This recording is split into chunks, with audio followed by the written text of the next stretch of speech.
दोस्तों, मेलबर्न के मैदान पर 50 रन पर ही गिर गए थे। भारत के 4 विकेट, कोहली, पंत सब हुए फ्लॉप। लेकिन फिर कप्तान रोहित के साथ मिलकर केएल राहुल ने चौथे दिन अपने बल्ले से मचाया, ऐसा हाहाकार पलट डाला। मैच का पूरा रुख उड़ाई ऑस्ट्रेलियाई गेंदबाजों की धज्जियां, टेस्ट को T20 बनाते हुए लिखा ऐसा इतिहास देख सदमे में है। अभी भी पूरा क्रिकेट जगत तो आखिर कैसे रोहित और राहुल के आगे नतमस्तक हुई। कंगारुओं की क्रिकेट टीम चौथे दिन कैसे कहर बनकर टूट पड़े। रोहित राहुल ऑस्ट्रेलिया पर कितने रन ठोके दोनों ने मिलकर, नीतीश रेड्डी ने दिया कितने रनों का योगदान, दिखाएंगे उनकी तूफानी बल्लेबाजी। इस रोमांचक चौथे टेस्ट के चौथे दिन की पूरी हाईलाइट तो हमारे साथ अंत तक बने रहे। लेकिन उससे पहले आपको क्या लगता है कि रोहित राहुल और ट्रेविस हेड में कौन सबसे बेस्ट ओपनर है? अपनी कीमती राय नीचे कमेंट करके जरूर बताइए। दोस्तों, इंडिया और ऑस्ट्रेलिया के बीच मेलबर्न के मैदान पर खेले जा रहे चौथे टेस्ट मैच में तो पूरी तरीके से ऑस्ट्रेलिया पहले 3 दिनों में टीम इंडिया पर हावी थी। जहां पहली पारी में उन्होंने 450 रन ठोक डाले तो जवाब में टीम इंडिया के केवल 50 रनों पर ही 4 बल्लेबाजों को घुटनों पर ला दिया था। हालांकि तीसरे दिन का खेल खत्म होने तक फिर भारतीय कप्तान रोहित शर्मा और केएल राहुल ने मिलकर अच्छी बल्लेबाजी करते हुए टीम इंडिया को 17 ओवर में 51 रनों तक 3 दिनों का खेल खत्म होने तक पहुंचा दिया। जिसके बाद अब सारी उम्मीदें चौथे दिन टिकी हुई थीं कि यह दोनों बल्लेबाज किस तरीके से टीम इंडिया के संकट मोचन बन पाते हैं। ऐसे में जब सूरज की पहली किरण के साथ चौथे दिन का मुकाबला शुरू हुआ तब रोहित और राहुल टीम इंडिया को अच्छी शुरुआत दिलाना चाहते थे। पहले कुछ ओवर में तो इन्होंने बिल्कुल भी रिस्क लेना जरूरी नहीं समझा। वह कछुए की रफ्तार से भारतीय पारी को आगे बढ़ा रहे थे, लेकिन रोहित शर्मा कब तक अपने आप को रोक पाते। थोड़ी देर बाद ही रोहित ने अपना अंदाज बदला और कुछ अटैकिंग शॉट खेले। वहीं राहुल शुरू में अपना समय ले रहे थे और रोहित का साथ दे रहे थे। इन दोनों के बीच काफी अच्छा तालमेल भी नजर आ रहा था। उन्होंने कप्तान रोहित के साथ मिलकर जिम्मेदारी से बैटिंग करी।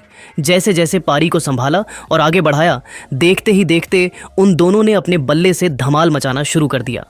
मिचेल स्टार्क के एक ओवर में लगातार 2 गेंद पर 2 चौके मारकर रोहित ने ऑस्ट्रेलिया को मुंह तोड़ जवाब देना शुरू कर दिया था। दूसरी तरफ राहुल भी अपने करियर की रेड हॉट फॉर्म में चल रहे थे।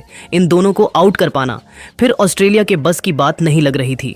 उन्होंने देखते ही देखते टीम इंडिया को 100 रनों के पार पहुंचाया और थोड़ी ही देर बाद उसके बाद पहला सेशन एंड हो गया, जहां चौथे दिन की सुबह पहला सत्र समाप्त होने तक टीम इंडिया का स्कोर 148 रन 4 विकेट के नुकसान पर था। जिसके बाद दूसरे सेशन का खेल शुरू हुआ। भारत के लिए एक बार फिर कप्तान रोहित शर्मा के साथ में राहुल बल्लेबाजी करने के लिए आए। दूसरे सेशन के शुरुआत में एक बार फिर से इन दोनों ने काफी संभल कर बल्लेबाजी की, क्योंकि शुरू में ऑस्ट्रेलिया के गेंदबाजों को मदद मिल रही थी। लेकिन कुछ ओवर निकलने के बाद में रोहित ने अपने गियर बदले और बड़े शॉट खेलने शुरू कर दिए। रोहित शर्मा काफी अच्छे लय में नजर आ रहे थे। वहीं राहुल भी रोहित शर्मा का अच्छा साथ देते हुए नजर आ रहे थे। जिसके बाद 31वें ओवर में इन दोनों ने शतकीय साझेदारी पूरी कर ली और साथ में भारत को भी 165 रन के पार पहुंचा दिया। देखते ही देखते भारतीय कप्तान रोहित शर्मा ने भी अपनी हाफ सेंचुरी पूरी कर ली। अब रोहित और राहुल ने भारत की पारी को संभाल लिया। हालांकि ऑस्ट्रेलिया के गेंदबाज भी विकेट लेने की भरपूर कोशिश कर रहे थे, लेकिन अब इन दोनों के बीच काफी अच्छा तालमेल नजर आ रहा था। रोहित और राहुल ने अपने अब तेवर भी चेंज कर लिए थे। जिसके बाद राहुल ने भी कंधे से कंधा मिलाते हुए ने भी अपनी 50वीं और 51वीं ओवर में पूरी कर ली और भारत को भी 223 रन के पार पहुंचा दिया।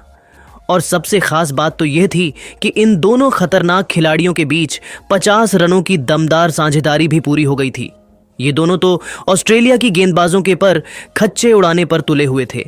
पेट Cummins, Josh Hazlewood, Mitchell Starc, इन तीनों की टिकड़ी को उन्होंने ऐसा धोया कि दिन में तारे दिखाते हुए ऑस्ट्रेलिया के खेमे में हड़कंप मचा दिया था। ऑस्ट्रेलिया का हर एक प्लान फ्लॉप हुआ था। उन्हें समझ नहीं आ रहा था कि कैसे इन दोनों के तूफान को रोका जाए। आपको बता दें कि और दोस्तों, फिर देखते ही देखते रोहित ने 2 लगातार चौके लगाकर अपनी धमाकेदार सेंचुरी पूरी कर ली, जिस पर पूरे स्टेडियम में खड़े होकर उन्हें सलाम ठोक उनकी तारीफ करी। आखिर हो भी क्यों ना, मुश्किल की घड़ी में रोहित शर्मा टीम इंडिया के लिए सबसे बड़े संकट मोचन बने थे।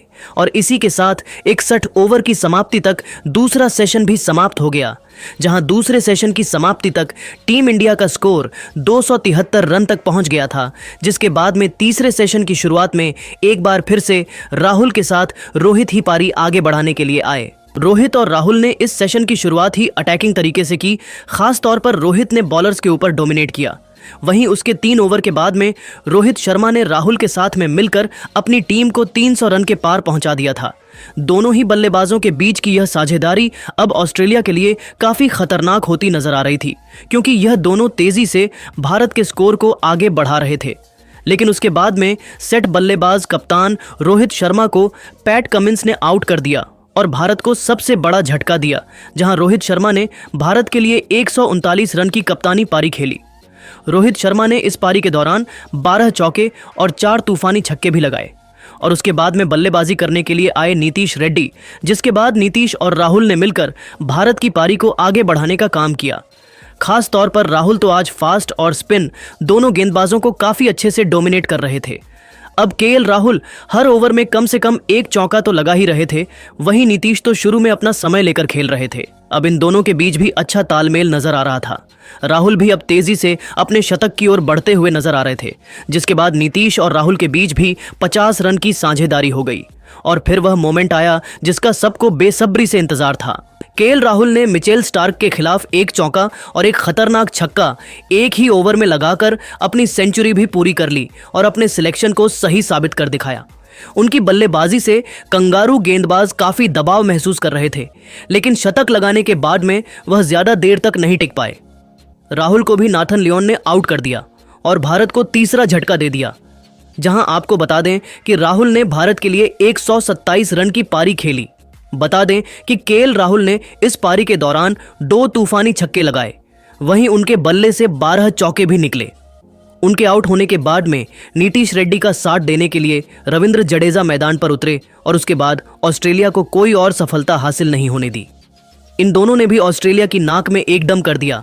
जहां नीतीश रेड्डी तो अपने विध्वंसक बल्लेबाजी से कोहराम मचा रहे थे, उन्होंने इस टेस्ट मैच को T20 में बदल दिया था, तो दूसरी तरफ खड़े खड़े जडेजा ऑस्ट्रेलियाई गेंदबाजों को विकेट लेने का कोई भी मौका देने को तैयार नहीं थे। उन्होंने कब टीम इंडिया को 400 रनों के पास पहुंचा दिया पता भी नहीं चल। अब टीम इंडिया काफी मजबूत स्थिति में नजर आ रही थी। ऑस्ट्रेलिया को भी समझ में आ चुका था कि भारत मैच में वापस आ चुका है। आपको बता दें कि जडेजा ने भारत के लिए 38 रन की पारी खेली और इसी के साथ में तीसरे टेस्ट के चौथे दिन का खेल भी समाप्त हो गया। जहां आपको बता दें कि चौथे दिन के खेल की समाप्ति तक भारत का स्कोर 432 रन तक पहुंच गया था। नीतीश रेड्डी 53 रन बनाकर नाबाद खेल रहे थे और अब भारत की टीम भी काफी स्ट्रांग पोजीशन में नजर आ रही थी। लग तो यही रहा था कि भारत लगभग 500 से अधिक रन बनाएगी, वह भी बड़ी ही आसानी से। और यदि यह दोनों बल्लेबाजी इसी तरीके से रन बनाते रहे तो 600 रन बनाकर भी टीम इंडिया ऑस्ट्रेलिया पर आसानी से 150 रनों की लीड बना सकती है। लेकिन दोस्तों, कैसी लगी आपको रोहित शर्मा और केएल राहुल की यह खतरनाक बल्लेबाजी? आप उनकी बैटिंग को 10 में से कितने नंबर देना चाहेंगे? और अब आपको क्या लगता है कि टीम इंडिया अभी भी यह चौथा टेस्ट मैच जीत पाएगी या फिर नहीं? अपनी कीमती राय नीचे कमेंट करके ज़रूर बताइए। और ऐसे ही नई और धमाकेदार खबरें सबसे पहले जानने के लिए हमारे इस वीडियो को लाइक और चैनल को सब्सक्राइब करना बिल्कुल भी ना भूले। धन्यवाद। बिल्कुल भी ना यशस्वी जायसवाल ने एक ऐसा मुंहतोड़ जवाब जारी किया जिसको सुनकर आपके भी रोंगटे खड़े हो जाएंगे। तो आखिरकार मिचेल स्टार्क और यशस्वी जायसवाल के बीच में किस तरीके की जुबानी जंग देखने को मिली है, ये तो आपको बताएंगे ही। तो जानने के लिए वीडियो को पूरा एंड तक जरूर देखिएगा। लेकिन उससे पहले आपको क्या लगता है, यशस्वी जायसवाल और रोहित शर्मा में कौन है खतरनाक बल्लेबाज? अपनी राय नीचे कमेंट करके जरूर बताइएगा। दोस्तों, जैसा कि आपको पता है, भारत और ऑस्ट्रेलिया के बीच 5 मैच की टेस्ट सीरीज खेली जा रही है, जिसके लिए दोनों टीम पूरी तरीके से तैयार हो चुकी है। आपकी जानकारी के लिए बता दें, पहला टेस्ट मैच भारत में अपने नाम किया था, लेकिन दूसरे मैच में भारत को जीत नहीं मिली और तीसरे मैच में रिजल्ट ड्रॉ के साथ समाप्त हुआ। लेकिन अब चौथा test match Boxing Day test match के तौर पर 26 दिसंबर से मेलबर्न क्रिकेट ग्राउंड पर खेला जाने वाला है, जिसके लिए दोनों टीमें तैयार हैं। लेकिन इस बीच चौथे टेस्ट मैच की शुरुआत होने से पहले मिचेल स्टार्क और यशस्वी जायसवाल के बीच में तीखी बहस देखने को मिल चुकी है, जिसमें मिचेल स्टार्क ने बयान देते हुए कहा है कि ऑस्ट्रेलिया की टीम को तीसरे मैच में जीत नहीं मिली है, जिसके बाद में और मेरी पूरी टीम काफी ज्यादा निराश है, क्योंकि ये मैच पूरी तरीके से हमारे पक्ष में था, लेकिन किस्मत और कुदरत ने भारतीय टीम को बचा लिया है। परंतु अब भारतीय टीम को मुझे और मेरी टीम से कोई भी नहीं बचा पाएगा। मैं पूरी तैयारी के साथ अब मैदान पर उतरने वाला हूं। हालांकि मैं सबसे पहले भारतीय टीम के सलामी बल्लेबाज को अपना निशाना बनाऊंगा, क्योंकि उन्होंने जिस भी तरीके से मुझे स्लेज पहले मैच में किया, उसके बाद मैं पूरी तरह से निराश हूं। लेकिन अब उसका बदला लेने के लिए मैं अब तैयार भी हूं। हूँ। इसके अलावा उन्होंने आगे बयान देते हुए कहा है कि पहले मैच में उन्होंने मेरी बेइज्जती की थी, लेकिन दूसरे और तीसरे मैच में तो मैंने बदला लेकर बताया कि मुझसे पंगा लेने की जरूरत नहीं है और अब एक बार फिर से यशस्वी जायसवाल और भारत की पूरी टीम को परेशान करने के लिए मैं पूरी